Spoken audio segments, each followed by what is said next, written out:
বিশ্ব ফুটবলের সবচেয়ে কাঙ্ক্ষিত পুরস্কার ফিফা বিশ্বকাপ ট্রফি।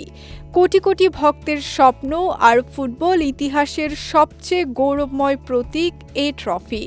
কিন্তু জানেন কি, ট্রফিটি কী দিয়ে তৈরি এবং এর মূল্য কত?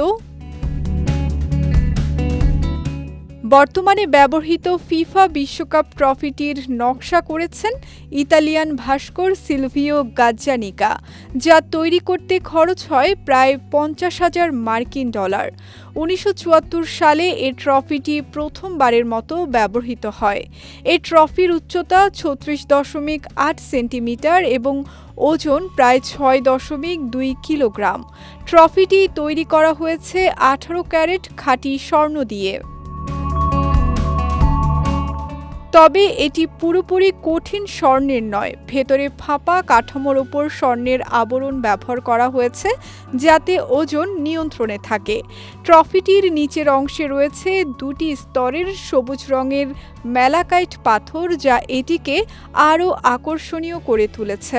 এর নকশায় দেখা যায় পৃথিবীকে দুই হাতে তুলে ধরেছে দুই মানবাকৃতি। এটি বিজয়, ঐক্য এবং বিশ্ব ফুটবলের সর্বোচ্চ অর্জনের প্রতীক হিসেবে বিবেচিত হয়। বিশেষজ্ঞদের হিসাব অনুযায়ী শুধু ট্রফিতে ব্যবহৃত স্বর্ণ ও অন্যান্য উপাদানের বাজার মূল্য কয়েক লাখ মার্কিন ডলারের সমান হতে পারে। বিভিন্ন আন্তর্জাতিক সূত্রের অনুমান, ট্রফিটির মোট মূল্য প্রায় 2 থেকে 2,50,00,000 মার্কিন ডলারের মধ্যে, অর্থাৎ বাংলাদেশি মুদ্রায় 25 থেকে 30 কোটি টাকারও বেশি। অনেকের ধারণা বিশ্বকাপ জয়ী দল ট্রফিটি চিরদিনের জন্য নিজেদের কাছে রাখে। বাস্তবে তা নয়। আসল ট্রফিটি ফিফার মালিকানায় থাকে। চ্যাম্পিয়ন দল পুরস্কার বিতরণী অনুষ্ঠানে আসল ট্রফি হাতে তুললেও পরে সেটি ফিফার কাছে ফেরত দিতে হয়।